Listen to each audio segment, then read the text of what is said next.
Have you ever considered whether the everyday language you use might be subtly eroding your well-being and joy as you get older? The reality is that numerous older individuals develop a pattern of using expressions that are more damaging than they appear. The influence of language is profound, frequently beyond our full comprehension. Your choice of words can mold your self-perception, impact your social interactions, and even play a role in your general health. This video will reveal 9 detrimental words and phrases you should cease using in your later years. These are terms everyone is familiar with, yet they are rarely discussed candidly. You may be taken aback by how frequently they infiltrate your everyday dialogue. Often, they manifest as modest self-critical humor, minor grievances, or offhand comments of acceptance. However, it's important to understand that these pessimistic patterns can gradually diminish your self-assurance, harm your relationships, and lessen your optimism about what lies ahead. Please keep watching. As for every phrase, I will provide easy-to-follow methods to substitute that negativity with positivity, self-assurance, and self-esteem. Let's begin. Word 1. It doesn't matter. Initially, it doesn't matter can seem innocuous, even sensible, a method to minimize minor letdowns or prevent disagreements. However, with repeated use, this expression can transform into a shield, preventing you from communicating your needs, wants, or genuine emotions. For many seniors, it seems simpler to say, "it doesn't matter," than a chance feeling like an inconvenience, stating a viewpoint, or requesting something desired or necessary. The problem with this pattern is that it frequently results in feelings of bitterness, isolation, or a notion that you are unseen. When you repeatedly assure yourself and others that nothing is important, you eventually start to feel that your own choices and joy are not worthy of attention. This can appear in minor situations, such as responding with "it doesn't matter" when questioned about your meal preference, what to watch on television, or if you like a companion for a walk. The more you employ this phrase, the more you recede into periphery of your own existence. Consider the experience of Mary, who is 79. She consistently agreed with her family's ideas, convincing herself it was simpler not to complicate things. On one occasion, her granddaughter inquired about her birthday cake preference, and Mary instinctively answered, "It doesn't matter." Internally, however, she longed for a chocolate cake, reminiscent of her childhood. It required bravery. But the following year, she expressed her wish, and it made her birthday celebration feel uniquely her own. According to specialists, stating your preferences is not an act of selfishness. It is a method to remain connected to life and allow others to support you in significant manners. Attempt to replace "it doesn't matter" with truthful responses, no matter how minor they seem. Your opinions and your decisions are genuinely significant, regardless of your age. Word 2. I'm too old. Few expressions possess the same ability to subtly diminish your morale as the words, "I'm too old." It can emerge in numerous scenarios. When you contemplate beginning a new pastime, forming a new friendship, relocating, or acquiring a new skill. With merely 3 words, you impose a restriction on yourself and shut down opportunities, often before genuinely considering them. Aging certainly involves changes, and some activities become more challenging than they were previously. Nevertheless, the notion that being too old signifies an end to personal development, education, or life enjoyment is one of the most harmful misconceptions in existence. It is a narrative perpetuated by society, but it is fundamentally incorrect. We see octogenarians beginning to paint, septuagenarians launching new ventures, and nonagenarians participating in reading groups or journeying to destinations they've always wished to see. Recall Stanley, aged 80, who had a lifelong desire to play piano. He eventually purchased a keyboard and began instruction. Initially, it was difficult, and some days his fingers felt clumsy, but Stanley refused to let "I'm too old" prevent him from attempting. Now, he performs simple tunes for his grandkids, who delight in dancing and singing with him. Experts confirm that each time you say "I'm too old," you strengthen a negative perception of yourself and deprive yourself of the happiness derived from unexpected delights and new experiences. Substitute that phrase with "why not me?" or "it's never too late." You will be astonished by the shift in your perspective and vitality when you allow space for new pursuits.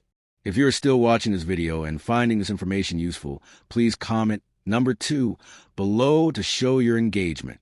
If you have not subscribed, I suggest you do so and activate the notification bell to ensure you don't miss any of our videos. Your support allows us to keep producing quality content to educate and motivate you. Now, let's continue. Word 3, I can't. Few words are as restrictive or as quietly harmful as I can't. It is a phrase that emerges effortlessly when a task seems challenging, new, or intimidating. Over time, you might find yourself using it more frequently, whether when prompted to use new technology, participate in an activity, or simply take a walk on a cool day. It feels like a secure method to evade potential awkwardness or lack of success, but in truth, it constructs barriers around your life. Every instance of saying, I can't, reinforces a belief that certain possibilities are permanently unavailable to you, that you are incapable or unworthy of making an attempt. The reality is that most constraints originate in your thinking, not your physical self. Even if you require assistance or must adapt your approach, it does not mean you are entirely incapable. Reflect on Ruth, who at 82 years old, decided to learn how to operate her new smartphone to make video calls to her grandchildren. She faced challenges and felt annoyed, but she never allowed "I can't" to be her final answer. Instead, she used alternative phrases like, I'll try or let's see what happens. Specialists concur that replacing I can't with more optimistic phrases such as I'll give a shot or I'll need some help with that can alter your perspective, increase your self-esteem, and keep you receptive to new opportunities. The world is filled with experiences worth pursuing, even if you must approach them uniquely and at your own speed. The next time I can't is about to be spoken, pause and allow yourself to attempt, even if it's merely one small step. Word for I'm a burden. Of all the distressing things you can say about yourself, I'm a burden is one of the most weighty. This thought quietly takes root when you require assistance, depend on others for transportation or chores, or ask your family for their time. Even if your relatives offer comfort, the feeling may persist, making it more difficult to seek help when you truly need it. This conviction can create a rift between you and those who care about you. It can result in isolation, self-reproach, or an unwillingness to accept aid, all of which complicate life further. What you may not recognize is that providing care gives your loved ones a sense of meaning, connection, and even happiness. People feel important and appreciated when they can assist someone they love. Consider Debbie, age 83, who was reluctant to ask her son for help with groceries after she could no longer drive. She was concerned about disturbing his hectic schedule and told herself she was being a burden. When she finally expressed her need, her son explained how much he valued their weekly trips together, describing them as some of the best moments of his week. Experts confirm that accepting support is not an indication of frailty, but of faith and affection. Instead of stating, I'm a burden, try saying, thank you for being there for me. Allow yourself to believe that both giving and receiving help is a mutual gift. If you are still watching this video and finding this information useful, please comment number 4 below to show your engagement. If you have not subscribed, I suggest you do so and activate the notification bell to ensure you don't miss any of our videos. Your support allows us to keep producing quality content to educate and motivate you. Now, let's continue. Word 5, I used to be. This phrase might seem harmless, but it quietly ties you to the past and can prevent you from valuing your current life. Many older people often find themselves telling stories that start with, I used to be, or I used to do, remembering previous careers, physical feats, or social positions that once shaped their identity. While reflecting on the past is normal and beneficial, residing in the silhouette of your former self can make you feel detached from the person you are today. Each time you evaluate your current capabilities, pleasures, or connections against what used to be, you risk overlooking the value of the life you are living now. It is crucial to respect your history, but also to acknowledge that every phase of life introduces new capabilities and new sources of pride. Concentrating solely on what is gone or what has changed can strip you of appreciation and lead to unhappiness or remorse. Think of David, age 78, who frequently informed his friends, I used to run marathons. After a health issue made running impossible, David withdrew from social gatherings, convinced his best years were behind him. It was only when he found enjoyment in daily walks and photographing birds and wildflowers that he understood that happiness could take a different form and be just as fulfilling as it was in the past. Experts urge you to recognize and appreciate what you are able to do now, rather than measuring yourself against your younger self.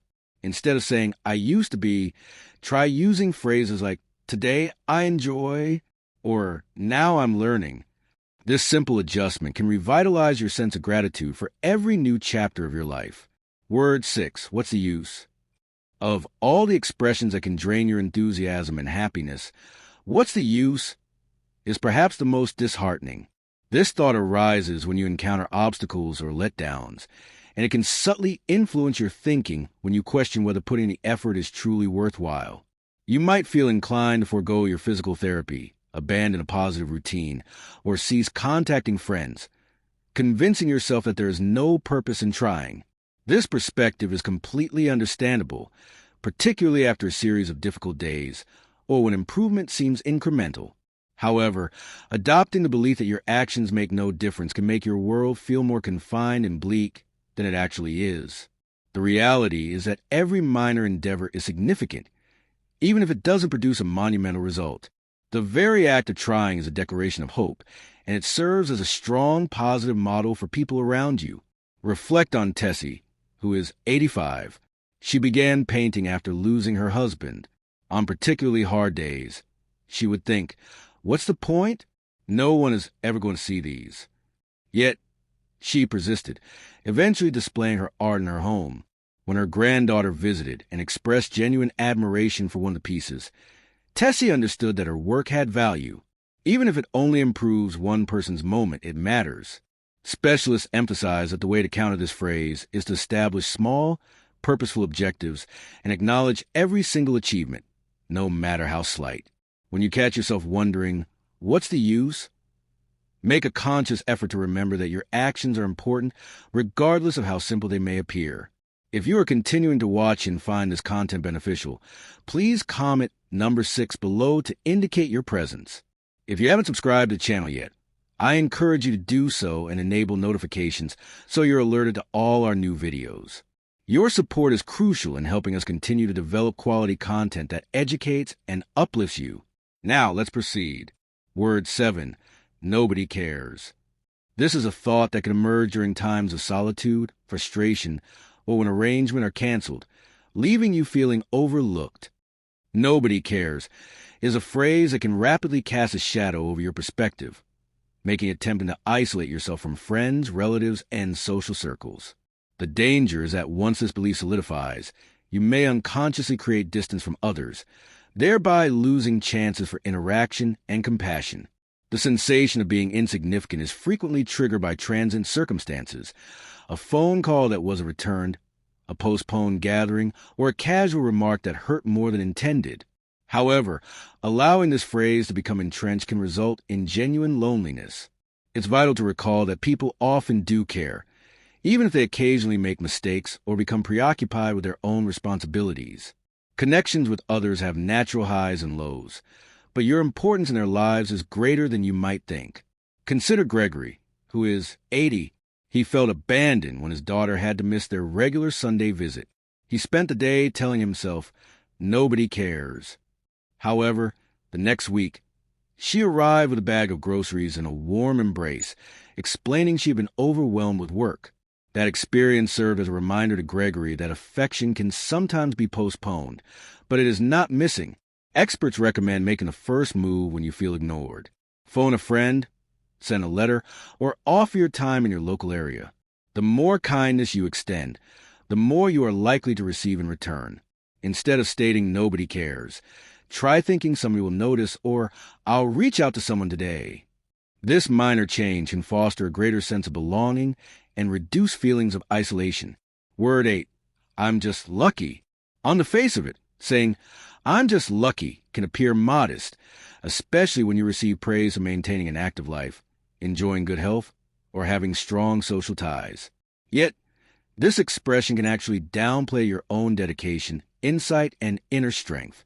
It implies that all the positive aspects of your life occurred randomly, rather than being the outcome of your conscious decisions, consistent routines, and lifelong labor. When you attribute every good fortune to chance, you forego the chance to recognize and take pride in your own capabilities. You have made choices, overcome difficulties, and nurtured bonds over decades. There is immense value in crediting yourself for your tenacity, self-control, and goodwill, instead of dismissing it all as mere fortune. Take Naomi, age 76, whom friends always complimented on her cheerful disposition and busy life. Whenever someone praised her vitality, she would chuckle and say, "Oh, I'm just lucky." But her daughter pointed out how she consciously prioritized daily walks, nutritious meals, and staying in touch with friends, none of which happened by accident. Professionals urge you to receive compliments with thanks and to recognize the conscious effort you have invested in your health and happiness. Instead of saying, "I'm just lucky," try replying with, "Thank you. I put effort into that." Or, "I'm thankful for the choices I've made and the people who support me." This mindset not only strengthens your self-confidence, but also motivates others to take charge of their own lives. Word 9. It's too late. Perhaps no other phrase is as quietly restrictive or as common among older adults as "it's too late." Whether it's about pursuing a new interest, forging a new friendship, offering an apology for a past incident, or setting a fresh objective, these 3 words can close off possibilities before you even allow yourself to explore them. This feeling can intensify with time, suggesting that the most rewarding moments of life have already passed you by. But the fact is, as long as you are alive, it is never truly over. There are endless accounts of individuals in their 70s, 80s, and 90s beginning to paint, authoring books, learning to swim, or finding new romance. Life continues to present new opportunities if you remain receptive to them. Regardless of your age, each new day holds a potential for happiness, personal development, and significant relationships. Consider Edward, who is 84. He learned to use email to communicate with his great-grandchildren. Initially, he was reluctant, thinking, "It's too late for me to learn all this technology." But gradually, with perseverance and help, he not only mastered sending emails, but also became the family's primary source for sharing anecdotes and humor. Experts affirm that personal evolution and exploration are not confined by age. Instead of saying, "It's too late," try using phrases like, "Why not now?" or "I can attempt it." These words welcome new starts and help keep your sense of wonder and engagement alive, no matter what year you were born. As we conclude this essential discussion, please take a moment to consider the 9 words and phrases we've covered. Which one do you find yourself using most frequently? Which one are you prepared to release, beginning today? Transforming our internal dialogue is not always simple, but it is one of the most effective methods for reshaping our perspective and continuing to evolve at any age. The language you use holds power over your own spirit, over people close to you, and over the younger generations who observe how you navigate life. When you find yourself falling back into old patterns, remember that each day offers a fresh opportunity to select words that empower you and spread optimism to others. Begin with a small step. Swap out just one phrase this week and observe the change in your emotions, your self-assurance, and your relationships with others. Thank you for spending this time with us today. We'd love to hear your thoughts. Leave a comment below and share one thing you learned and how you apply it in your life. Your comments inspire us to keep going. If you enjoyed this video, please like and subscribe to Elderly Health Tips and share. Your support makes it possible for us to continue creating content that informs and uplifts. We appreciate you watching, and we look forward to seeing you in the next video.